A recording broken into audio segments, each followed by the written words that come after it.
Hi everyone, and welcome to Access 2.0, a very easy to use program that is geared towards calculating statutory returns within seconds for businesses in Jamaica. First, you need a copy of Access 2.0, which can be obtained by sending a request to preciseservices.se@gmail.com. Please note that Access 2.0 comes in 3 different paid frequencies: weekly, fortnightly, and monthly. We'll be using Access 2.0 weekly for this demonstration. When you first open Access 2.0, you will be brought to the instruction sheet. As you can see, there is not much instruction to follow. Like we mentioned before, it's a very easy to use program. Next in instructions, we have various other tags. The ones to pay attention to are titled Employee's Name. Here we have Employee's Name 1, and if we were just to scroll on just a bit, we'll see Employee's Name 2, Employee's Name 3, etc. Access 2.0 can calculate up to 30 employees' statutory returns. Now we're going to show you how Access 2.0 works. First, let's take a look at a small business called Joe's Auto. As you can see, Joe's Auto has 3 employees that are paid on a weekly basis. Their names are Mary B. Jane, Bob C. Smith, and John A. Brown.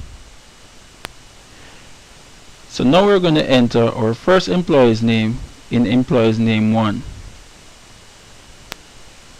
To rename, just double click. Our first employee is Mary B. Jane.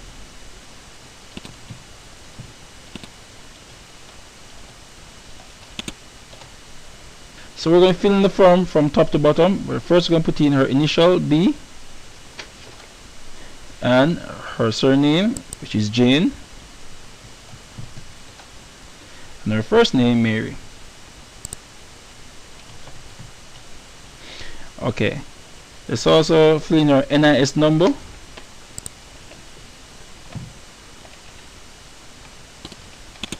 her TRN,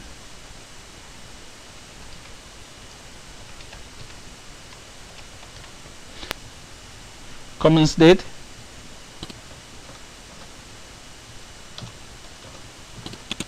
we'll ignore terminal date because she's not yet terminated, so we'll move on to employee's occupation, which is a cashier, and finally her gross pay.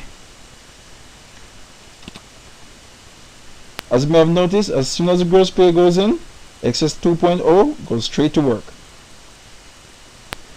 If you notice, the employer's information is already entered. This is because it's already been encrypted in your copy of Access 2.0 when you order it. So now we have our first employee's information in. Now we'll move on to our second employee, Bob C. Smith. We'll move down to Employee's Name 2 and we'll rename it.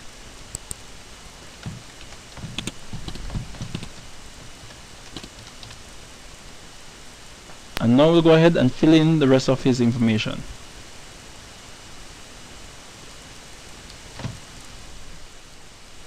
So now all information is in for Bob C. Smith. We'll move on to our third employee, John A. Brown. So far, we have entered the gross salary for the first week of January for each employee. If we were to take a look at the SO1 form, the program automatically already calculated the figures reflecting the first week payments for all 3 employees. As you may already know, the SO1 form is to be handed in each month. So what I'm about to do now is to show you how easy it is for Access 2.0 to calculate all the information for the SO1 form by completing employees' gross salary for the month of January. And now we'll fill in the rest of the weeks to complete the month for each employee. By this we'll assume that each employee is paid a constant amount for the month.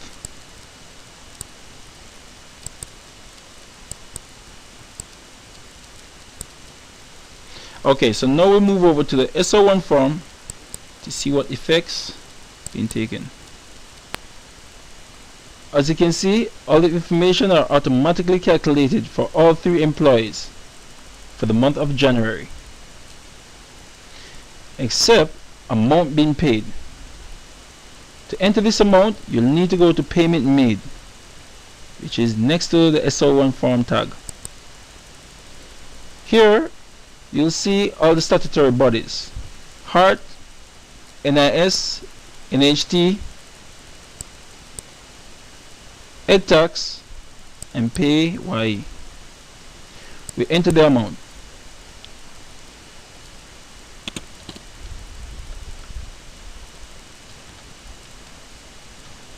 To go across, you simply press Tab.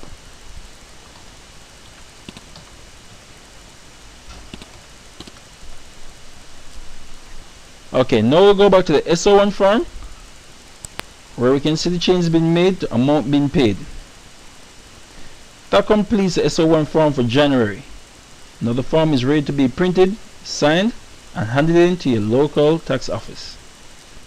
Now let's fast forward to the end of the year to show how the annual Schedule A and SO2 form are calculated automatically. Again, we will assume that all employees are paid their current gross salary throughout the year.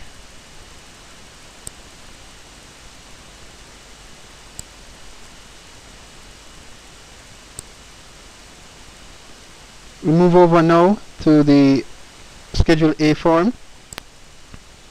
As you can see, Excess 2.0 have automatically calculated all the employees' information, such as employee's name, TRN, NIS number, total gross salary for the year, NIS contribution for the year, NHT contribution for the year, EdTax contribution for the year, and pay-as-you-earn contribution for the year. The government required the Schedule A form to be in alphabetical order, according to employee's surname. To do this, simply left-click and hold the mouse on the first surname and drag the cursor all the way across to column K and down to the last employee's information. Release the cursor. Put the cursor on the highlighted section and right-click, click Sort, and then sort A to Z. If you notice, all the information that is associated with each employee are now in alphabetical order from each employee's surname. This form is now ready to be printed on a legal size paper and submitted to your local tax offices island-wide. Now let's take a look at the SO2 form. If you notice in section B of the form, the total due payable is coming from the Schedule A information, which shows the grand total payable for all the statutory bodies for each employee. Total already paid displays the total amount already paid during the year on the SO1 forms. Balance displays total amount owing for each statutory bodies and requires to be paid. This form is now completed and is ready to be printed, signed, and submitted with your Schedule A form to your local tax office. Now we are at the end of our demonstration. We have proven how efficient and precise Excess 2.0 is by entering employees' basic information, which simultaneously automatically calculates the SO1 form, Schedule A form, and the SO2 form. Thank you all for watching.